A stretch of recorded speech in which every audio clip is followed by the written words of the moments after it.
86 The teachings of the Lord of the Second Coming. 7.2 The progress of history. In the age of the prolongation of the providence of restoration. 7.2.1 The providence of restoration and the history of the West. The Roman Empire, which had persecuted Christianity, finally knelt before the crucified Jesus in the 4th century, and adopted Christianity as the state religion. Nevertheless, the original providential role of the Roman Empire, which had unified the ancient world around the Mediterranean Sea, was to lay the foundation for Christ's kingdom on earth. Had the Jewish people believed in Jesus as the Messiah and united with him, the Roman Empire would have been won over by Jesus during his lifetime. Jesus would have been honored throughout the empire as the King of Kings. He would have established a worldwide dominion, with Jerusalem as its capital. However, because the Jewish people disbelieved, Judea was destroyed, and the Roman Empire was fated to decline.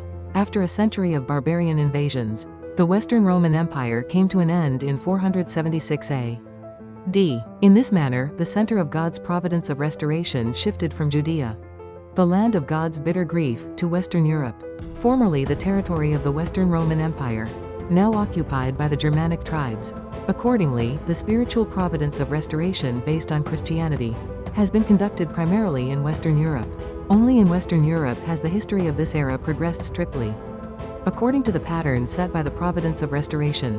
21 The history of Christianity in Western Europe provides us with information about the events which shaped the age of the prolongation of the providence of restoration. 7.2.2 The mutual relations between religious history, economic history, and political history. To enable human beings to rule both the spirit world and the physical world, God created them as the dual entities of spirit self and physical self. 22 Had human beings not fallen, their spirit self and physical self would have reached perfection together. Their spiritual intellect and physical intellect would have joined in complete harmony during earthly life. After human beings fell and became ignorant of both the spiritual and physical worlds, God worked to overcome spiritual ignorance through religion, and physical ignorance through science. 23. Religions have helped fallen people gradually overcome their spiritual ignorance. By stimulating their latent original mind to activity, they have been teaching people to focus their lives on the invisible, causal world of God. Since not everyone feels an immediate need for religion, only a few exceptional people attain spiritual knowledge rapidly.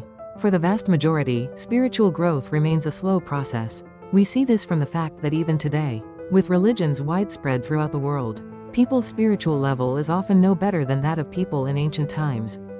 On the other hand, everyone is familiar with the findings of science.